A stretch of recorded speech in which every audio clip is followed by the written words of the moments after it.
이 구절에서 보면 세 가지 큰 동사가 있어요. 이 구절에서 보면 첫 번째는 나를 아시는 하나님이세요. 그 다음에 두 번째 어떤 하나님이 등장할까요? 나를 단련하시는 하나님. 세 번째는 어떤 하나님일까요? 정금같이 나오게 하시는 하나님. 저는 이 말씀을 하나님께서 저에게 약속의 말씀을 주시면서 이 말씀을 통해서 내가 너를 알고 있다. 너의 아픔과 너의 고통까지 알고 있고 너의 상처를 통해서 다른 사람들의 아픔을 회복케 하는 그런 놀라운 일들을 행하게 할 것이다. 하나님께서 저에게 그렇게 약속의 말씀을 주셨어요. 그렇게 저를 부르셨습니다.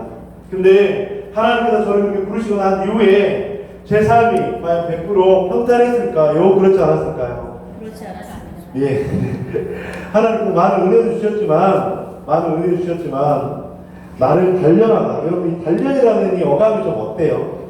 듣기 좋은 말입니까? 부담이 안 되는 말입니까? 아니면 듣기 좀 힘든 말일까요? 아니면 부담스러운 말일까요? 어때요? 좀 단련하면 뭔가 좀 힘들 것 같지 않으세요? 단련하면 뭔가 좀 고난과 고통과 어려움들이 올 것 같지 않으세요? 그런데 중요한 것은 무엇이냐면요, 우리가 하나님 앞에 정금같이 나오기 위해서 이 단련의 과정을 꼭 경험해야 된다고 하는 것입니다. 꼭 거쳐야 된다고 하는 것입니다. 이 단련이 없으면 결코 정금같이 나올 수 있을까요? 없을까요? 없습니다. 하나님께서 우리들에게 궁극적으로 원하시는 것은 정금같이 나오는 인생, 이 정금같이 나오는 인생이 되어서 하나님께 영광 돌리고 하나님의 은혜 가운데 살기 원하시는데 이 단련의 과정이 없다면 절대로 정금같이 나올 수 없다고 하는 것이죠. 우리 교회에 강정금 목사님이 계십니다. 제가 정금같이 나오리라 이 말씀이 저한테 하나님께서 약속해 주신 말씀, 약속의 말씀인데 우리 교회 우리 권사님 계셔서 제가 얼마나 감사한지. 근데 여러분, 제가 이제 어제 그런 시간을 좀 보냈잖아요. 이제 우리 아이들은 모를 건데, 청년들 모를 건데, 그런 시간을 보내고, 이제 하나님께서 저를 부르시고, 내가 너를 사용할 거야. 그렇게 이야기하시고 나서, 그 이후의 과정들이 참 쉽지는 않았습니다. 쉽지 않고, 너무나도 어려운, 그런데 그 시간들 가운데, 하나님께서 참 많은 은혜들을 부어주셨어요. 여러분, 성경에 보면, 이 단련의 과정을 잘 통과한 사람이 있고요. 이 단련의 과정을 통과하지 못한 사람이 있어요. 특별히 예수님의 제자 가운데 지금 두 사람의 예를 들어서 오늘 말씀을 간단하게 좀 전하려고 합니다. 여러분들, 예수님의 제자 가운데 이 단련의 과정을 통과하지 못한 사람은 누굴까요? 누굴까요? 예수님의 12명의 제자들 가운데 누구죠? 가룟 유다죠. 가룟 유다는 예수 그리스도의 콜링, 부르심을 받았습니까? 받지 않았습니까? 분명하게 받았습니다. 그는 예수 그리스도의 12제자 가운데 한 사람이었습니다. 많은 사람들이 흠모하고 많은 사람들이 부러워하고 예수님과 함께 동고동락하는 그런 한 사람 중에 12사람 중에 한 사람이었습니다. 그는 예수 그리스도가 이 땅 가운데 구원자로 오시고 구원자 예수 그리스도를 통해서 이 땅 가운데 하나님의 나라가 임할 때에 제자된 사람을 통해서 하나님께서 놀랍게 사용된 그런 인생이었습니다. 그렇게 가룟 유다는 예수님의 부름을 받았지만 어떻게 됐습니까? 그는 결국에는 예수 그리스도의 제자의 삶으로 마감되지 못했습니다. 결국에 어떻게 됐습니까? 예수를 배반하고 저주하고 하는 인생이 됐다고 하는 거죠. 사랑하는 성도 여러분, 저는 우리 모두를 하나님께서 거부듣기의 성대로 불러주신 줄 믿습니다. 아멘. 그래서 이 자리로 우리를 불러주신 줄 믿어요. 그런데 우리는 그 믿음의 경주 가운데 넘어질 수는 있어요. 그 믿음의 경주 가운데 좌절할 수는 있어요. 하지만 그 단련의 과정을 잘 극복하고 예수님의 십자가의 능력으로 이겨내야 된다고 하는 것입니다. 그런데 가룟 유다는 결국에는 그렇게 하지 못했습니다. 그리고 결국에는 예수 그리스도를 사는 인생이 되었고 예수 그리스도를 저주하는 인생이 되었고 결국에 급기야 자기 자신이 어떤 것을 선택했습니까? 자기 자신을 죽음으로 내모는 그런 인생이 되었다고 하는 것입니다. 얼마나 비극적인 일이에요. 예수님도 분명히 제자로 부르셨다니까요. 가룟 유다야, 내가 너와 함께 할 것이고 너를 내 제자로서 사용할 것이다. 그렇게 분명하게 불렀는데 가룟 유다는 예수 그리스도와 함께하지 못했고 순종하는 인생이 되지 못했고 제자의 삶을 마감하지 못했다고 하는 것입니다. 사랑하는 저번 교회 성도 여러분, 하나님께서 우리를 부르셨습니다. 그 부름의 상을 쫓기 위해서 믿음의 주여 우리를 온전하게 하시는 이 예수 그리스도를 바라보며 우리 공동체에서 함께 울고 웃기를 주님의 이름으로 간절히 축원합니다. 그런데 베드로는 어떤 인생이었습니까? 그는 실수투성이었습니다. 그는 학문적으로나 그는 성품적으로나 너무나도 연약한 인생이었어요. 제가 주님을 믿어 죽겠습니다 그렇게 이야기했지만 그는 늘 예수님께서 걱정하는 제자 가운데 한 사람이었어요. 근데 그런 베드로가 예수님께서 팔려가시자 예수님을 부인합니다. 배반합니다. 저주합니다. 그리고 그 이전의 모습으로 똑같이 돌아갔어요. 근데 베드로는 그 단련의 과정을 통과했습니까? 통과하지 못했습니까? 통과했어요. 어떻게 통과했는지 아세요, 여러분들? 예수님께서 베드로를 다 찾아가셨죠. 그래서 베드로에게 그렇게 질문합니다. 요한의 아들 시몬아, 네가 나를 사랑하느냐? 요한의 아들 시몬아, 내가 나를 사랑하느냐? 요한의 아들 시몬아, 내가 나를 사랑하느냐? 예수님께서 베드로에게 3번 질문합니다. 여러분, 이 3번 질문했다는 것은 큰 의미가 있어요. 어떤 걸 의미할까요? 베드로가 예수님을 몇 번 배반했죠? 3번 배반을 했죠. 여러분, 베드로가 예수님을 배반하고 나서 제일 힘든 게 뭐였을까요? 뭐였을 것 같으세요?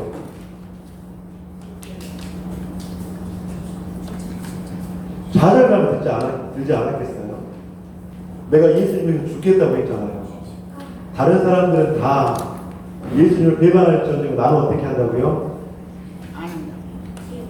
나는 배반하지 않겠다고 했잖아요.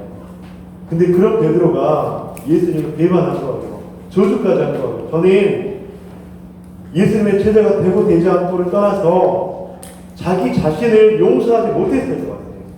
그렇지 않았겠습니까? 아, 내가 예수님의 수제자, 예수님께서 항상 예수님과 함께했던 3명의 제자 가운데 한 사람, 예수님과 늘 함께했던 변화산까지 갔던 그 제자였는데, 아, 내가 이 정도까지밖에 되지 않았나? 얼마나 자기 자신을 보면서 힘들었을까요? 저는 예수님께서 용서받지 못했던 그것보다 더 큰 것은 자기 자신을 용서하지 못했을 것 같아요. 근데 자기 자신을 용서하지 못했던 그 베드로를 예수님께서 찾아오셨어요. 그리고 요한의 아들 시몬아, 그렇게 첫 번째, 두 번째 질문을 하면서 베드로의 그 죄성을, 베드로의 그 상처는 하나하나 회복되어져 갔다고 하는 것이죠. 그리고 나서 이제 베드로는 예수 그리스도의 제자로 거듭날 수 있었습니다. 이제 베드로는 그 단련의 과정 이후에 예수님께 쓰임받은 인생이 되었다고 하는 것이죠. 오순절 성령 강림 이후에 베드로는 성령의 충만함을 받고 그런 인생으로 살아갈 수 있었다고 하는 것이죠. 사랑하는 성도 여러분, 우리가 이 땅을 살아갈 때 우리는 성령의 도우심과 성령의 충만함이 없이는 살아갈 수가 없어요. 베드로처럼 늘 넘어질 수밖에 없습니다. 그런데 베드로는 회개하고 예수 그리스도가 오신 이후에 성령의 충만함을 받고 난 이후에는 하나님께 쓰임받는 인생이 되었다고 하는 것입니다. 여러분들, 우리가 이 땅을 살아갈 수 있는 그 이유는 예수 그리스도의 십자가를 인정하고 그 이후에는 성령의 도우심과 인도하심 가운데 살아갈 때 우리는 그 단련의 과정을 넘어갈 수 있다고 하는 것입니다. 그래서 오늘 제가 여러분에게 함께 나누고 싶은 것은 바로 성령 충만이에요. 어떻게 우리가 단련을 이겨낼 수 있을까? 여러분들, 내 힘으로 만약에 그 단련을 이겨낼 수 있다? 있을까요? 없을까요? 없어요. 여러분들, 내 힘으로 이 단련의 과정을 넘어갈 수 있다? 없어요. 왜냐하면 우리 인간은 죄인이기 때문에, 선한 것이 하나도 없기 때문에. 사랑하는 성도 여러분, 내 자신의 힘을 내려놓고 성령의 도우심을 간구하는 여러분들이 되시기를 주님의 이름으로 축원드립니다. 그러면 이 질문이 있을 거예요. 내 힘으로는 안 되고 성령의 도우심으로 그렇게 내가 충만해질 수 있는데, 단련을 이겨낼 수 있는데, 그럼 성령 충만은 어떻게 받죠? 성령 충만은 과연 어떻게 받을 수 있을까? 제가 이 말씀을 마치고 오늘은 말씀을 마무리하도록 하겠습니다. 여러분들, 성령 충만을 어떻게 받을 수 있을까? 제가 여러분들한테 다음 세대가 있어서 한번 또 이거를 보여드리도록 하겠습니다. 오늘 이 통이 자주 쓰이는데,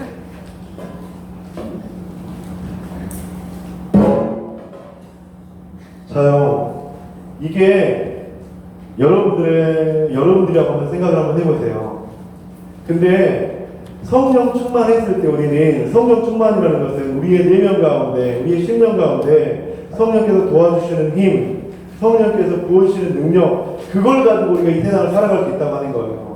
근데 성령 충만한 사람은 어떻게 살아갈 수 있을까? 어떻게 내 안에 채워져서 넘쳐날 수 있을까? 여러분, 그것은 뭐냐면, 잘 보세요. 우리가 성령 충만이라는 것은 뭐냐면 바로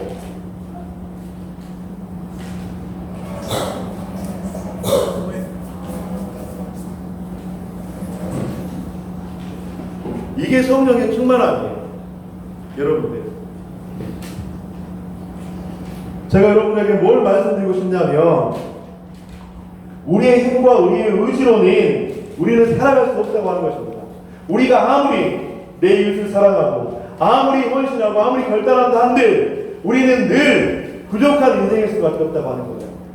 그런데 우리는 우리의 힘이 아닌 성령님의 도우심을 받기 위해서는 바로 성령의 충만함. 여러분들, 이것이 차고 넘치, 이게 그 컵이 다 차면 어떻게 되나요? 흘러 넘치죠. 그 흘러 넘치는 것을 통해서 우리는 이 땅을 살아갈 수 있다고 하는 거예요. 사랑하는 성도 여러분, 우리가 성령 충만 받기 위해서, 흘러 넘치는 인생이 되기 위해서 우리에게 필요한 것은 무엇일까요? 저는 오늘도 딱 한 가지 결론으로 여러분에게 말씀드리고 싶습니다. 그것은 하나님의 말씀과 기도의 능력밖에 없습니다. 하나님의 말씀과 기도의 능력만이 우리의 이 그릇 같은 우리를 가득 채울 수 있어서, 그것이 차고 흘러 넘쳐서 내 기체를, 공동체를, 이웃을 하나님의 나라를 위해서 살아갈 수 있다고 하는 것입니다. 그런데 우리는 이것들을 채우기 위해서 노력하지 않아요. 이것이 채워지지 않으면요, 우리는 절대로 그 단련을 이겨낼 수가 없습니다. 내 힘으로요? 안 돼요. 내 능력으로 안 돼요. 이것이 차고 흘러 넘쳤을 때 우리 가운데, 우리가 이 땅을 살아갈 때 오는 어려움들과 좌절과 낭만과 힘든 어려움들을 이겨내고 극복할 수 있다고 하는 것입니다. 우리 사랑하는 더블교회 식구 여러분, 우리가 함께 걷기 위해서는 바로 이 세상을 살아갈 때 그 단련의 과정을 잘 넘어가기 위해서는 우리들에게 성령 충만이 필요합니다. 그 성령 충만은 우리가 하나님 앞에 말씀과 기도밖에 없어요. 우리 세상을 살아갈 때 다른 어떤 인간적인 관계, 인간적인 기술, 여러분, 그것은 한계가 있어요. 공동체에서 저 사람 참 관계를 잘한다, 참 기술이 좋다, 여러분, 그걸로는 공동체가 온전해질 수 없어요. 우리는 하나님께 주신 성령의 능력, 그 충만함을 받기 위해서, 특별히 이번 수련회가 마치고 나서 더욱더 우리 공동체가 말씀과 기도의 능력을 사모하고 그 일들을 통해서 새로워지는 저와 여러분이 되시기를 주님의 이름으로 간절히 축원드립니다. 아멘. 그래서 나를 아시는 주님, 나를 아시는 그 주님께 나를 단련하는 그 과정 가운데서 내 힘이 아닌 성령님의 도우심과 인도하심, 그것들을 얻고 경험하기 위해서 더욱더 말씀과 기도의 본질로 돌아가는 저와 여러분이 되시기를 주님의 이름으로 간절히 축원드립니다. 기도하겠습니다.